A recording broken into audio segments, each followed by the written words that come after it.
Welcome in. Newest edition of Caught Stealing. Matt Selz is with me here at the Salesman over on X, and I'm Colby Conway at Colby R. Conway. And we are in this beautiful time of Matt. We've had two regular season games played. Spring training still in full effect. And as weird as it is that we've already had two regular season games, I'm about to say that opening day is right around the corner, as if I couldn't contradict myself more. But opening day, actual opening day, is coming. It is right around the corner. We're starting to churn out all the fantasy baseball content over at Fantasy Alarm. So it's a great time to be tuning in. And we drafted our teams. We're looking at who to add, who to drop. And of course, injury news is still aplenty. But before we get into that, Matt, how is everything going? Things are good. It was a chaotic weekend. You're talking about drafts. I drafted a team for myself that I didn't realize I was going to have to draft. Long story short, I sent a proxy because I couldn't make the draft. Guy had to be kicked out of the league. My proxy took that guy's team, and I drafted an auction league from a video conference for like 8 hours from my house, 1,200 miles away from the from the draft. So that was fun. I do like my team. We were talking about it before recording. In a pinch, it's not too bad. Um, and then we get the weirdness of the Dodgers Padres playing in Korea, which isn't the weird part. But then they come back and play more spring training games. Like this weekend, the Dodgers played the Angels in spring training. So you had Ohtani schmoozing it with his former teammates in a game that didn't matter after he's already played in two games that did matter. Not like any of the ones that actually matter for the Angels. Sorry. Um, but yeah, it's a lovely, weird time of year. But yeah, we have 4 days till opening day. And then baseball doesn't stop for like 7 months. So gonna be a great run. It is a beautiful time, and we will have you covered at Fantasy Alarm. All sorts of content. Make sure if you're not an All Pro subscriber, get in there today. So when you have those pressing ad drop trade questions, you can reach out to Selz, to myself, Impemba, Bender, any of the folks And here under, and who? And Grande. Hmm. He knows a thing or two about baseball. He and I are doing a league together. It's a pretty good team. Yeah, he does. I like to give him a hard time just because he gives me a hard time, and I Signing don't. on waivers right now, actually. Yeah, I don't want to do. I don't want to be. I don't want to be a child, but all the hard, the giving each other a hard time. He started it. I don't want to be a child though, but he started it. So yeah, Grande too. I guess if no one else responds, I guess you can go to James Grande, but definitely reach out to him too. No hard feelings if you're listening. You mentioned Ohtani. Let's kind of talk about that at first. We're not going to get in. We're not going to speculate. We have no clue. I shouldn't speak on your behalf, but I have no clue. I'm not in the inner working, so I don't really know. So let's pin it from a fantasy baseball standpoint. If your league is already drafted and you have Ohtani, should you be feeling nervous? I don't know. It was an interesting question in my draft over the weekend. It is an auction draft. We do it a little different, but it doesn't matter. When Ohtani came up, we kind of expected him to go for about, out of $100 budget, probably about $15. Okay. He went for about 12.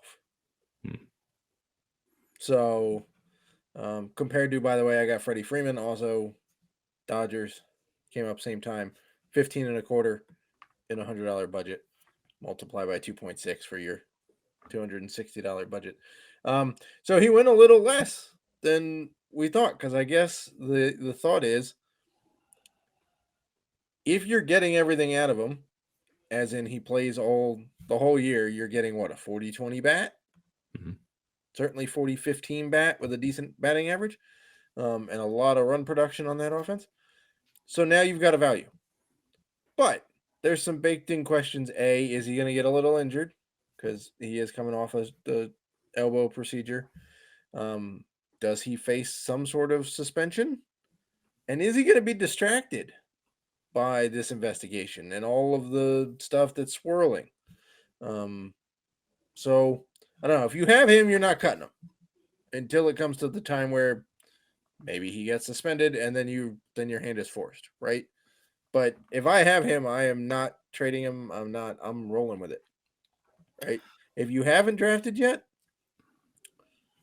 I would still go after him. I would see if you can get him for a round lower than he has been. But I'm not necessarily that concerned at this very moment that you're losing Ohtani for due to suspension.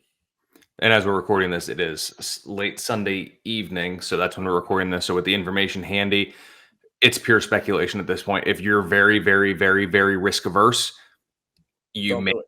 be inclined to try to do them. I think you stick and hold. I think you have to wait it out. There's so much information that could come up. We have no clue. No one has any idea. I think you're stuck. I think that's what I think you have to hold, because if you trade, you're trading pennies on the dollar. Right. And Because people are going to know it's a panic move and they're not going to give you the value, right? yeah, The other way to look you at have to wait it out. the other way to look at this is it's like awaiting a suspension or an injury for Mhm. somebody, right? Like, kind of have a feeling Byron Buxton is going to get hurt because he already got hurt this spring training. You assume you bake in a little bit of hurt time for Jazz Chisholm, right? Yeah. Um, Unfortunately. Unfortunately. So, we're kind of treat this like that. Would you drop, I don't know, a bat of Otani's caliber? Freddie Freeman, Matt Olson, minus the steals, obviously. Um, would you drop those guys an entire round assuming they get hurt? Not necessarily. Mhm. Um, Obviously this is different, but yeah, I look, I'm fine with it. Just maybe pay a little less in an auction, get them around later. In a snake draft. That's kind of my. I mean, I do think it's fishy though. Like the story has changed like 3 times Mhm. since the original ESPN report came out, and then there's theoretically he got robbed of the money, yet also sent the wire trips. I don't know. It's a very interesting story. Generally not good when a baseball player's name is showing up on wire transfers to an illegal bookie in a state where it's not legal to bet. Yep. Um, but we'll just let it play out. There's not really anything else you can do here. That is absolutely right. Nothing you can do. Just keep an eye out for information and make your best informed decisions at that point. A couple of other, with the questions around Ohtani, there's some questions around other players, not to this magnitude at all, but more so related to injuries. One of them is Nolan Jones. What a wild 48 hours this was. It went from down on the field in Hold on. pain. It's been a wild half a season for him dating back to last year and now going Well, into wild in different yeah, ways. yes. He went from writhing in pain to unable to put any weight off of it to he even stated that his foot went numb. He thought he broke his kneecap. Turns out to a bone bruise, and he expects to be ready for opening day. Are we sure that Nolan Jones isn't Kyle Filipowski for Duke? Anybody doesn't get the reference? Filipowski was the one who got trucked in the court rush when Duke lost in late regular season, and his teammates had to help carry him off, and we all thought his leg was going to get amputated. Not seriously, but like that he tore something. And then he started the very next game and put up like a double without a problem. Mhm. Anybody seen those two dudes in the same room? Because they Mhm. might be the same. Yeah, I don't know. Bone bruises though can linger. Mhm. I mean, just ask who the heck was the Yankees outfielder a few years ago who hit the wall. Had to have been a few years ago because he hit the wall making a catch in like the World Series, Mhm. and then wasn't ready for opening day because he still had a bone bruise We're from. seeing like bone bruises pop up too, like in you see it like in NBA and like NFL when it's like, oh my gosh, he blew out his knee, and then he comes, like, oh no, it's just a bone bruise. I feel like we're getting more bone bruises nowadays for a lot of Yeah, different things. I A little don't know weird. if it's code for something or the technology for finding out that it's a bone bruise has gotten better. I don't know, but Mm. all I know is that the Rockies announced earlier today, again on Sunday, that they've traded cash to the Phillies to get Jake Cave. Mhm. So if they're getting a guy who can play first and outfield, which is kind of what Nolan Jones can play, it's a little interesting to me that maybe he's not fully ready. Maybe they know a little bit more than he's saying that he'll be ready. Because yeah, watching him writhe in pain and then have to be carried off the field unable to put any weight on that leg. Right. And then it went numb. Usually that's not great, man. Usually Yeah. when something goes numb, you're out for a little while. Just ask the Rays closer. Like Mm. it's not so I would watch for those of you who drafted him expecting a 2020 guy, maybe more. I would watch with some concern because bone bruises can linger. They can take a while to heal. And I still think it's, I mean, I know it's Jake Cave. It's not earth shattering stuff, but if they're getting a guy that's capable of replacing, at least defensively, the guy that got injured, there's something to that. I'll mention two things with that.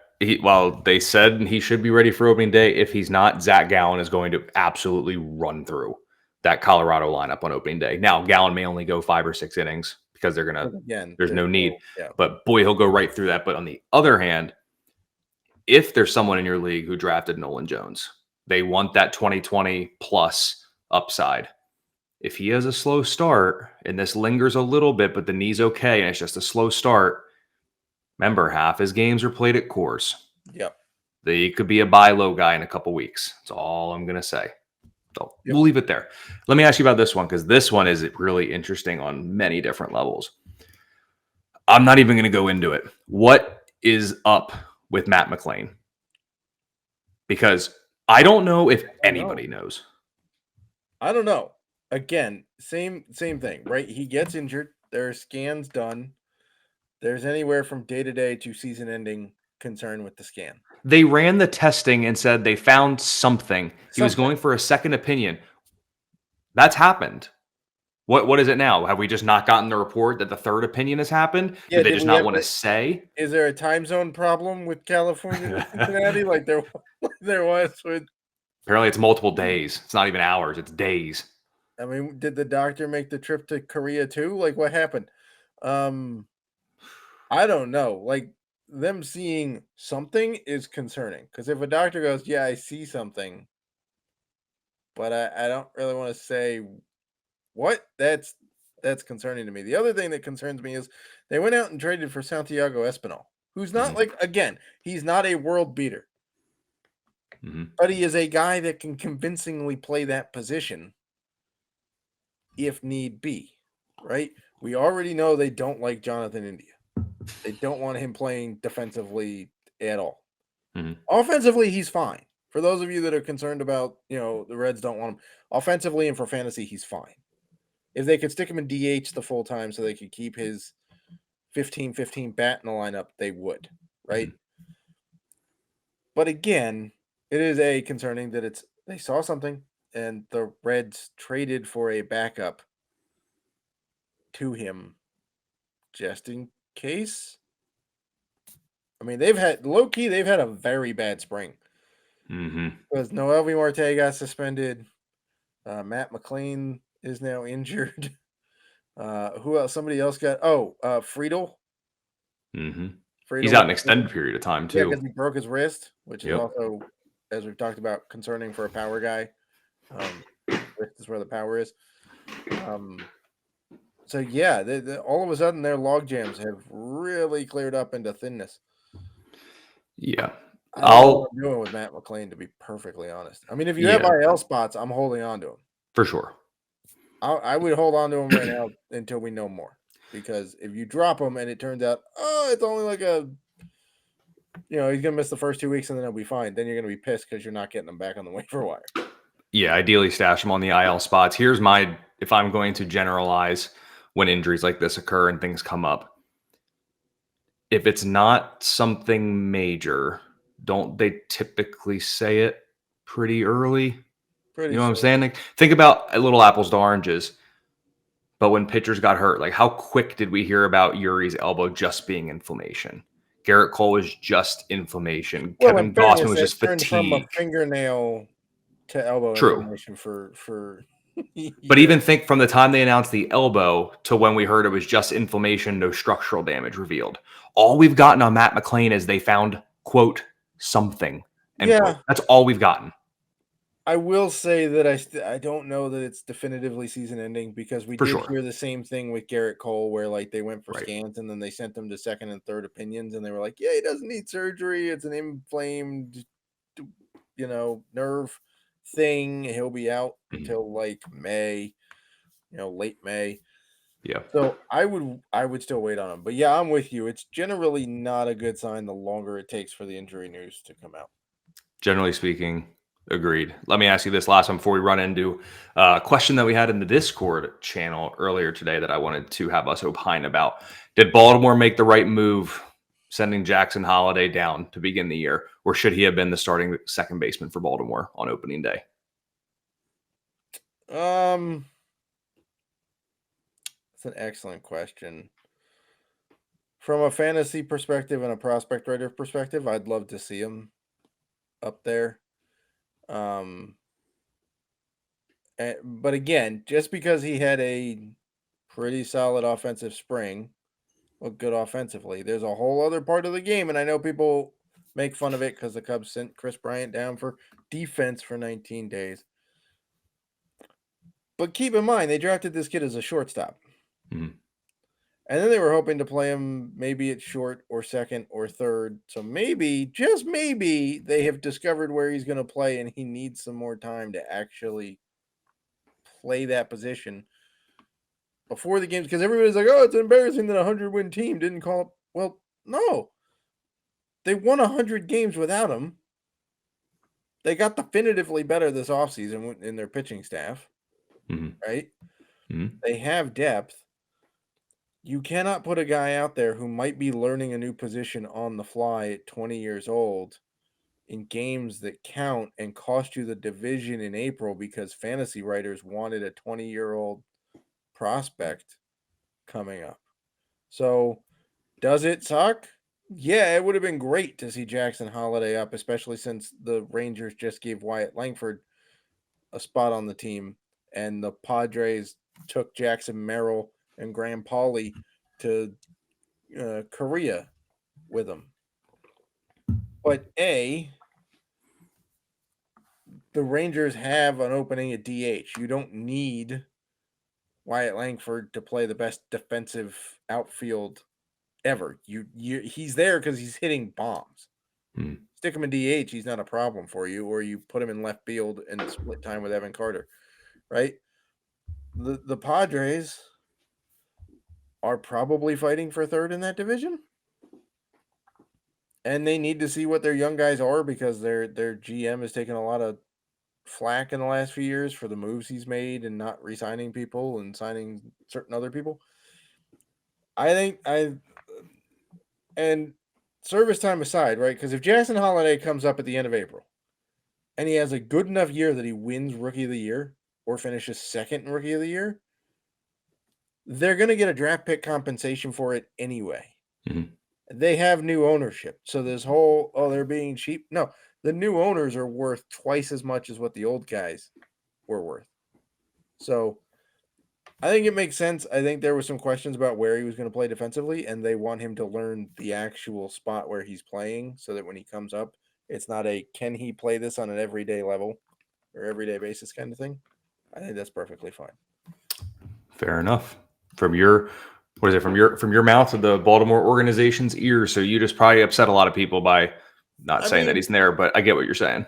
I'm sure I did, but like, there's no huge hole. I mean, yeah, Ramone Urias is not the best bat to have in your full time. But for 7 weeks, I mean, But for 7 weeks, he's fine. I mean, he's not going to kill you defensively. The bat doesn't do you a whole lot of good. But, like, do you really need that guy's bat when you have Mullins, Rushman, Henderson, Santander, Mountcastle, Austin Hayes isn't a slouch. Ryan O'Hearn could hit 25 home runs if things go right.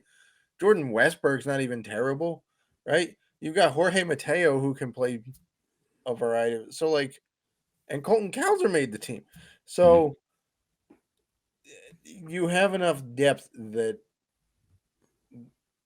you don't definitively need a 20-year-old kid who's still learning things, who's yes, amazingly talented. mhm. but you don't want to run the risk that he comes up and costs you games in April that you then can't make up later, and then you lose the division, and people are like, why? Well, this guy cost you 4 games in the beginning of the year. Fair enough there. Hopefully we see him soon. I imagine it would be pretty soon. I don't think it's going to be a terribly long wait. By the end of April. I would agree. I'd say it's probably sometime in May. But by the way, if you're in the Norfolk area in Virginia, down in the Tidewater, go see the AAA team for the Orioles, the Norfolk Tides, because they are stacked there at AAA. And you're probably not going to get to see those guys for very long. At a cheaper cost. So you get Connor Norby's over there, Kobe Mayo isn't Kjerstad there? Heston Kjerstad is there, Jackson Holliday is there, Kyle Stowers is there. It's a good team. Ryan McKenna is there. That's better than the A's Major League roster. Okay. I agree, but okay. I agree. I'm not wrong, though, right? No, you're not. That's why I'm trying to move on quick before I definitively say that you're right. All right, Matt, little discourse from the Discord. So once again, if you are an All-Pro subscriber, you get access to the Discord channel and you can get your questions. We can opine about them on each episode that we do here of Caught Stealing, as well as just answer those questions that you put there in the chat. So, Matt, we actually had a trade question here. It's nice to be actually, moving away from keepers and draft pick rounds. I mean, as much as I like those questions, it's nice because once we start getting into trade questions, that mean the season is here. So we actually got a question here, and it was basically Matt Olson. The person who asked would get Matt Olson. They would have to give Pete Alonzo and Ryan Pepiot in that deal. So for some added context, it is a points league, and I asked them whom were their other starters. They have Chris Bassett, Joe Musgrove, Bobby Miller, Shoto Imanaga, Bailey Ober, Aaron Savali, Gavin Stone, Louis Varro, and Sean Manaea. And then they also have Kodai Senga on the IL. So is giving up Alonzo and Ryan Pepiot to basically move up from Olson to Alonzo worth it in your eyes? So it's a points league. Yes.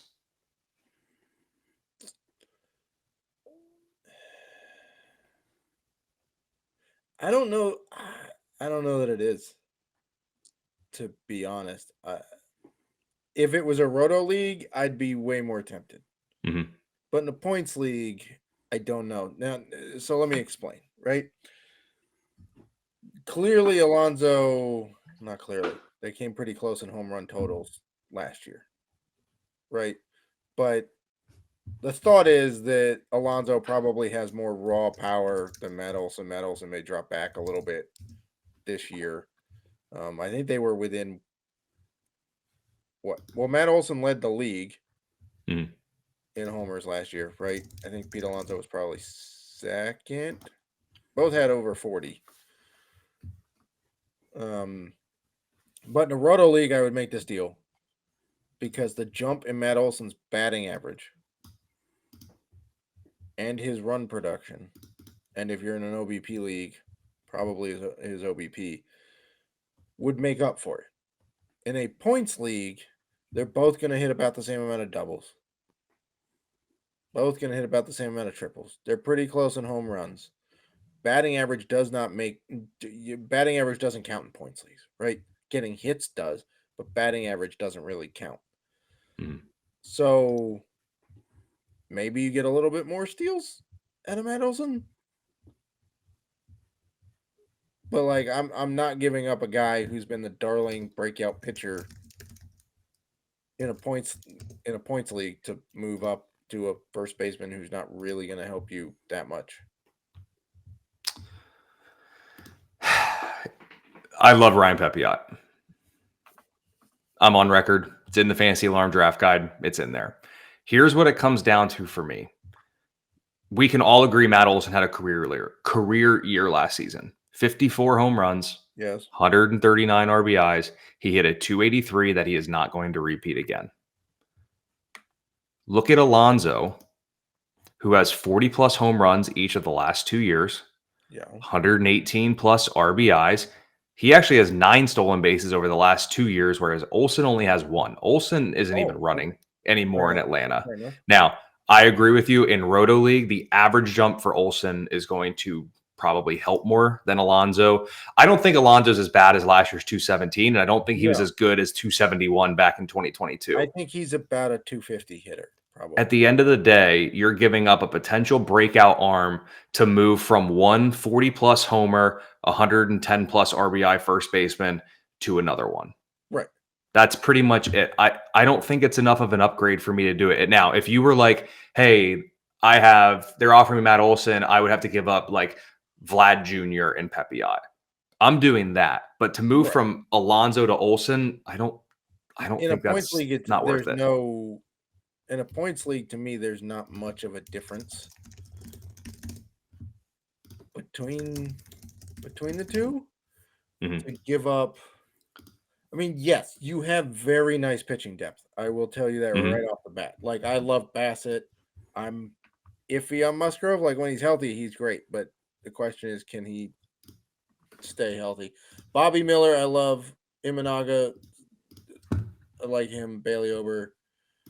All of these dudes, I like. There's some questions about how many innings Gavin Stone's going to get in the back end of that Dodgers rotation once guys start coming back. Plus, it's the Dodgers. Can we really count on anybody but the top 3? Louis Varland, same thing. How many innings? Like, I love his stuff, and I love the upside.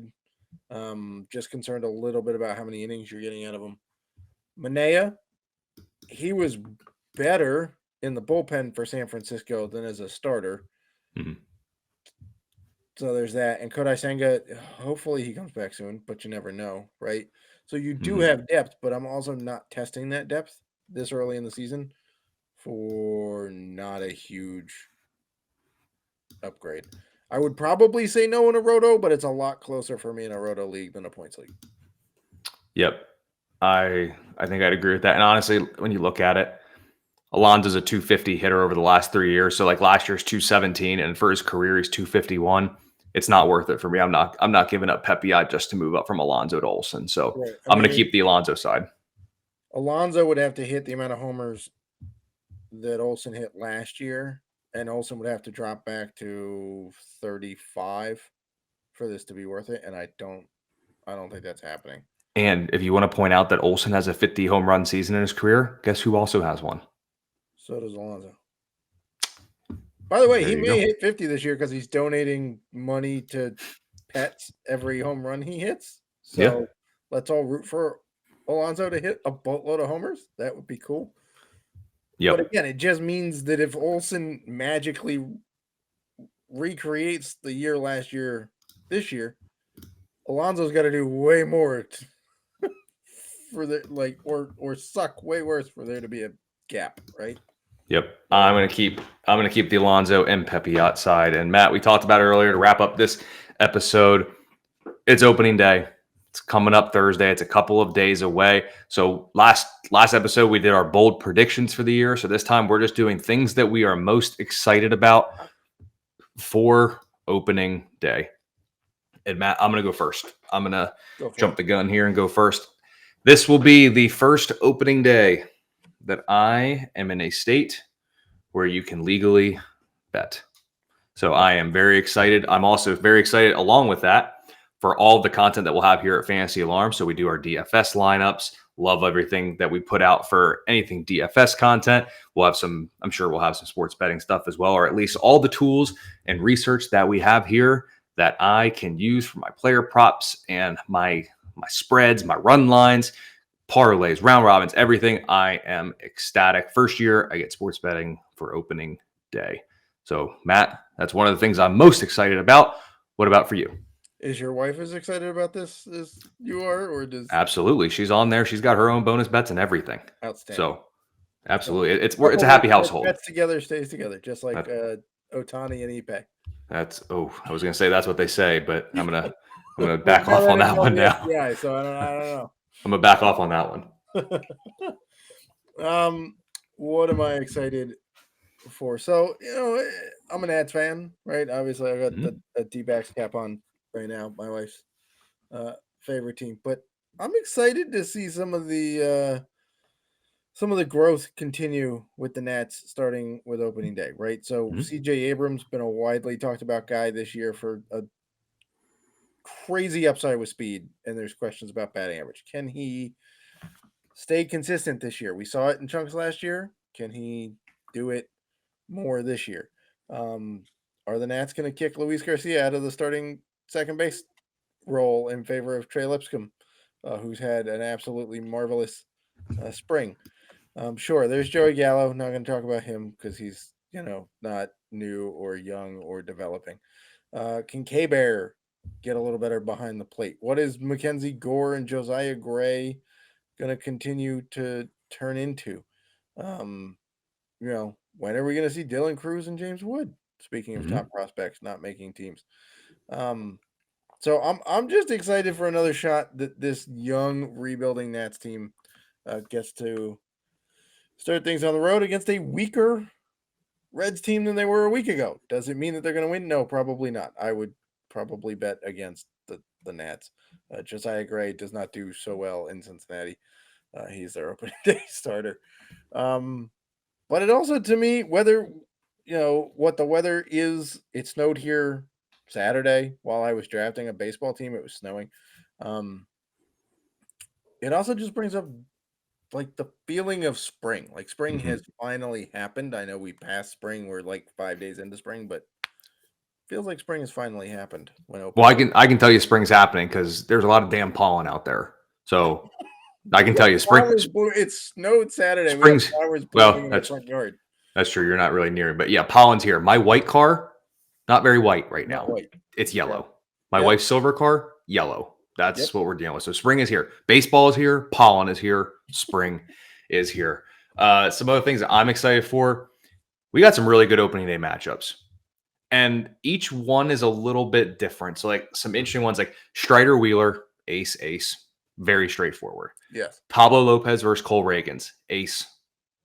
Budding ace. So excited for that one. Yeah. So like that's like those are a couple of interesting ones, but then those are good ones. I can't believe I'm saying this. I really can't. But I am ecstatic for that Detroit-Chicago game with Tariq Skubal and Garrett Crochet. I mean, it'll be such a – I joked around this before. It's going to be such a fun first 3 2/3 or 4 innings until Crochet's at like 80 pitches and has to get pulled. But, I mean, what's Skubal's strikeout line going to be at? Because he's been filthy this spring. I have no – woeful White Sox offense. Yeah. Now, to White Sox credit, they do have a couple guys that do hit lefties well. So like that is kind of good for them, but I mean, Skubal's on a different level. Credit, they sent they sent Mike Moustakas packing.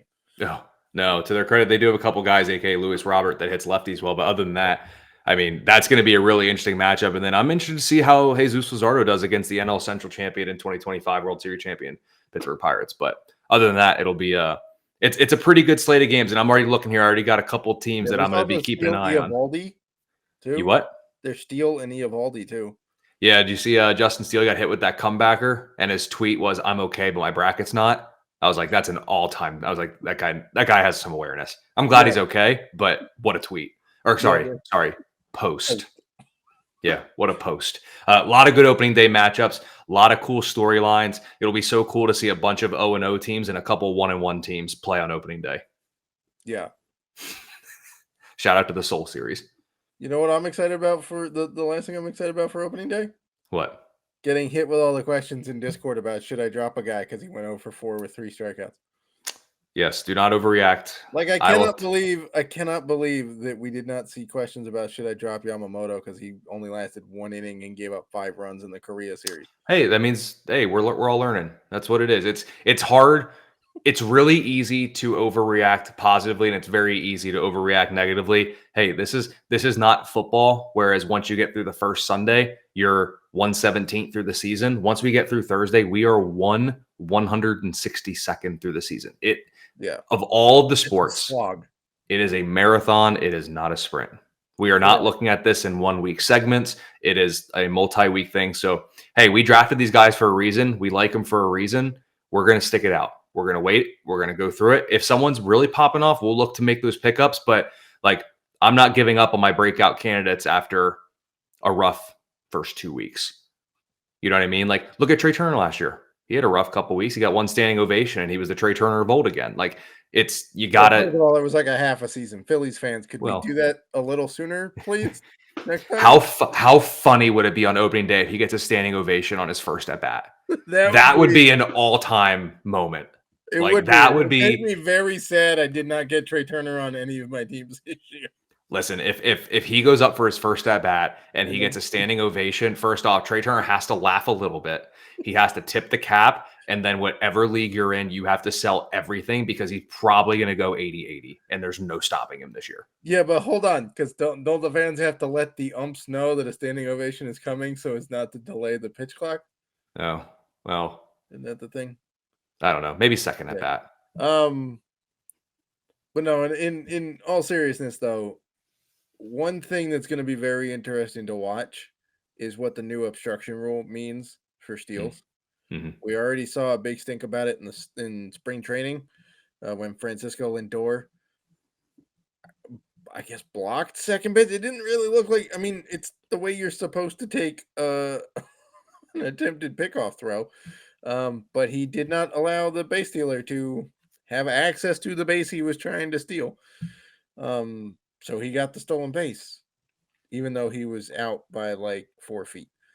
So we'll see. It's going to be very interesting. I think we're going to see managers ejected pretty quickly, and we're going to see a lot more steals this year now too. Yep, I would agree. And the last thing to put a bow on this episode, Matt, I'll take us out here. Opening day means the Fantasy Alarm homepage is flooded with baseball content.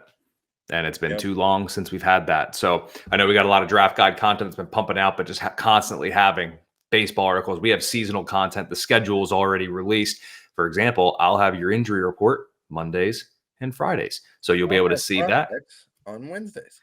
There you go. So we already got 3 days of the week knocked off. Ton of other great content coming out. I'm assuming there will be DFS content, and we will start taking down DFS contests.